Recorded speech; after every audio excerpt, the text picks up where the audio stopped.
గొంతులో గొంతై మాట్లాడదలుచుకోవడానికి మేము ప్రయత్నం చేస్తున్నాం.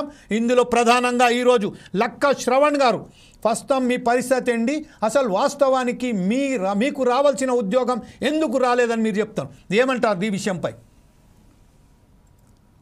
మా నాన్నగారు 1985 సంవత్సరంలో ఊర్లో వ్యవసాయం చేసుకునేవారు. వ్యవసాయం చేసుకునే సమయంలో అప్పుడు ఏందనంటే బొగ్గుగని ప్రాంతంలోకి ఎవరు కూడా దిగి బొగ్గుబాయి పని చేయడానికి ఎవరు కూడా ముందుకు రానటువంటి రోజులల్లా ఇదే సర్కార్ ఏదైతే సింగరేణి సంస్థ వాళ్ళు అక్కడికి వచ్చి ఇప్పుడు గవర్నమెంట్ అయింది కానీ అప్పుడు గవర్నమెంట్ కాదు, అది ఒక ప్రైవేట్ సంస్థ సింగరేణి అనేది. అప్పుడు మా ఊర్లలోకి వచ్చి మా నాన్నగారిని తీసుకువచ్చి మీకు 20 రూపాయల కూలి 40 రూపాయల కూలి రోజువారీ లెక్క ఇస్తాం, మీరు ఇక్కడ ఈ పని ఏం చేస్తారు వ్యవసాయం అని చెప్పేసి వారిని తీసుకువచ్చి, కాకపోతే మీకు 40 రూపాయల కూలి పైసలు ఇవ్వాలనంటే మేము చెప్పిన ఇంటి పేరుతో మాత్రమే మీరు చేయాలని చెప్పేసి వారిని చాలా ఇబ్బందుల పాలు చేసి ఆ రోజు వాళ్ళను ప్రతిరోజు పని చేయించుకున్నటువంటి రోజు అది. ఇలా ఎందుకు మమ్మల్ని ఆ పేరు ఇంటి పేరుతోటి మీరు చేయాల్సి వస్తుందని చెప్పేసి మా నాన్నగారు వాళ్ళు అడిగినట్టయితే వాళ్ళు ఏమంటున్నారు అనంటే, ఒకవేళ మీరు ఈ యొక్క బొగ్గు గనిలో చనిపోయినట్లు ఏదుంటే మీ యొక్క ప్రాంతం వాళ్ళు ఇక్కడికి వస్తే మేమేమని సమాధానం చెప్పాలి అన్న దాని మీదకి వెళ్ళి వాళ్ళు ఇంటి పేరు మారుస్తే ఆ యొక్క ఇంటి పేరు పైన ఇక్కడ మా యొక్క బొగ్గు గనిలో ఎవరు లేరని చెప్పేసి వాళ్ళు మాట్లాడేటువంటి సందర్భం, అట్లా ఆ విధంగా పేరు మార్పిడి అనేది మొదలం జరిగింది. దాని తర్వాత వాళ్ళు ఒక 30 సంవత్సరాలు పని చేయడం జరిగింది, కష్టపడి శ్రమించారు.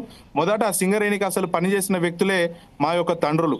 ఇవాళ వారే లేకపోతే ఆ చదువురాని మా యొక్క నిరుద్యోగుల తండ్రులే ఈరోజు సింగరేణిని ఇవాళ ఆరుగోళ్ల బాయి కిందికి తీసుకువెళ్ళినటువంటి మా యొక్క తండ్రులు ఈరోజు ఏదైతే సిఎండి శ్రీ ఇప్పుడు మన బలరాం సార్ ఎక్కడైతే కూర్చుంటున్నాడో 6 ఫ్లోర్ల బిల్డింగ్ కట్టుకోవడం జరిగింది. ఇలా కేవలం మా తండ్రులు చేసినటువంటి శ్రమ వల్లనే.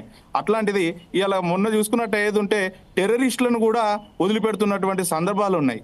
ఇలా మీరే మా యొక్క తండ్రుల ఇంటి పేర్లు మార్పించి వాళ్ళను 30 సంవత్సరాలు గొడ్డి చాకి చేయించుకొని ఇవాళ మేము మెడికల్ అన్ఫిట్ ద్వారా ఏదైతే కార్య నియామకం అన్నది కేసీఆర్ గారు మొదలుపెట్టిలో దాని ద్వారా వీళ్లకు ఉద్యోగాలు ఇవ్వాలి అనేసి అని చెప్పేసి రావడం జరిగిందో, దానికి మేము దరఖాస్తు పెట్టుకుంటే ఈరోజు విజిలెన్స్ డిపార్ట్మెంట్కి మమ్మల్ని ఫార్వర్డ్ చేసి ఈయనే వాళ్ళ కొడుకు కాదు అని చెప్పేసి మమ్మల్ని అడిగితే ఆ యొక్క విజిలెన్స్ అధికారులకు కానీ సింగరేణి అధికారులకు కొంచెం కూడా బుద్ధి జ్ఞానం అనేది అసలు లేదా? ఎందుకనంటే నేను ఈరోజు పుట్టింది కూడా సింగరేణి ఏరియా హాస్పిటల్లో మాత్రమే. ఆ రోజు ఏదైతే మన సింగరేణి ఏరియా హాస్పిటల్లో పుట్టినప్పుడు మమ్మల్ని సింగరేణి బుక్ అనేది ఒకటి ఉంటది, ఆ బుక్ ఆ రోజు నేను పుట్టినప్పుడు మరి బయట వాళ్ళందరికీ వర్తించదు కదా, మరి నేను అక్కడనే పుట్టినప్పుడు నేను నా ఒక తండ్రికి కొడుకునే కదా. ఈ రోజు నన్ను విజిలెన్స్ డిపార్ట్మెంట్ సింగరేణి అడుగుతుంది, నువ్వు మీ తండ్రికి కొడుకు అని అడుగుతుంది. కొంచెమైనా బుద్ధి జ్ఞానం విజిలెన్స్ డిపార్ట్మెంట్ కానీ సింగరేణి సంస్థకు ఉన్నట్టు ఏదుంటే వాళ్ళు ఇట్లాంటి మాటలు అనకుంటే, ఎందుకనంటే వాళ్ళు కూడా వాళ్ళ ఒక తండ్రికి కానీ తల్లికి కానీ పుట్టినటువంటి రోజే, అది మర్చిపోవద్దని చెప్పేసి సింగరేణి సంస్థకు గుర్తు చేస్తున్నాను. ఇలాంటి పిచ్చి పిచ్చి వేషాలు చేయకుండా శ్రమను గుర్తించి మేము మా యొక్క తండ్రులు ఆ రోజు ఎటువంటి మిషనరీ లేనటువంటి రోజులలో వాళ్ళు బొగ్గుబాయిలకు చట్టక్షేమ పట్టుకొని వాళ్ళు చాలా ఇబ్బందుల పాలు, ఎన్నో యాక్సిడెంట్లు మిషనరీ లేనటువంటి రోజులల్లో ఎన్నో దగ్గర శ్రీరాంపూర్ ప్రాంతంలో ఒక 75 మంది ఒకసారి కుప్పగూలిపోయినప్పుడు చనిపోయినటువంటి సందర్భాలు కూడా ఉన్నాయి సింగరేణి సంస్థలో. అట్లాంటి కష్టంలో ఇలాంటి మార్పేర్ల విషయంలో ఈ రోజు మేము అడుగుతుంటే మమ్మల్ని చాలా ఇబ్బంది పాలు చేస్తున్నారు. ఇది మీకు న్యాయమేనా అని చెప్పేసి సింగరేణి సంస్థను అడుగుతున్నాం. సరే, సింగరేణి సంస్థ తప్పు చేస్తుంది, దానికి సంబంధించినటువంటి ప్రభుత్వం అనేది ఉంది కదా. ఈ రోజు ఏదైతే మనకు భూపాలపల్లి సభలో కూడా రేవంత్ రెడ్డి గారు ఒక మాట ఇచ్చారు, ఖచ్చితంగా మీ యొక్క సమస్యకు మేము పరిష్కరిస్తాం అని చెప్పేసి మాట ఇచ్చారు. మరి ఆ మాట ఈ రోజు రేవంత్ రెడ్డి గారికి ఏమైతుంది అని చెప్పేసి మిమ్మల్ని అడుగుతున్నాం.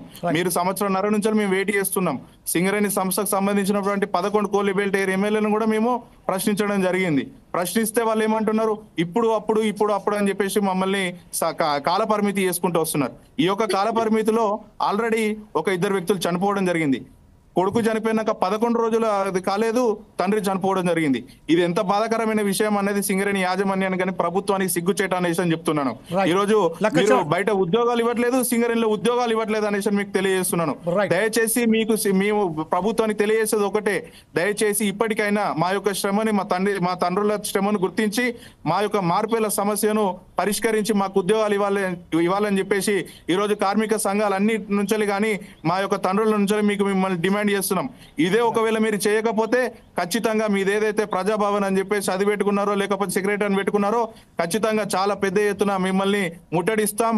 మా యొక్క ఉద్యోగాలు వచ్చే వరకు మేము చాలా ప్రయత్నాలు చేస్తామని మీకు తెలియజేస్తున్నాం. రైట్ శ్రవణ్, ఇప్పుడు ప్రస్తుతం ఏదైతే మనం ఉన్నాం కేవలం ఒక పేరు కనుక వాళ్ళ